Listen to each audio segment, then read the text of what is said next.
আসন্ন ত্রয়োদশ জাতীয় সংসদ নির্বাচনে ঢাকা ৮ আসনের স্বতন্ত্র প্রার্থী এবং ইনকিলাব মঞ্চের মুখপাত্র শরীফ ওসমান হাদী নির্বাচনী প্রচারণার সময় গুলিবিদ্ধ হয়েছেন। ঘটনা ঘটে শুক্রবার জুমার নামাজের পর রাজধানীর পল্টনের বিজয়নগর এলাকায়, যেখানে দুর্বৃত্তরা হাদীকে লক্ষ্য করে গুলি ছোড়ে। চিকিৎসা সূত্রে জানা গেছে তার বাম কানের নিচে গুলি লেগেছে।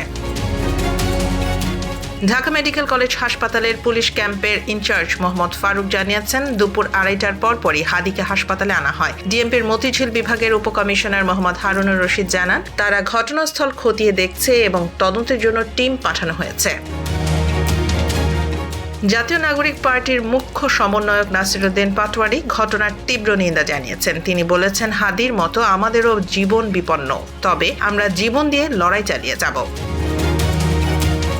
হাদীর শারীরিক অবস্থা আশঙ্কাজনক, চিকিৎসকরা সতর্ক অবস্থায় পর্যবেক্ষণ করছেন।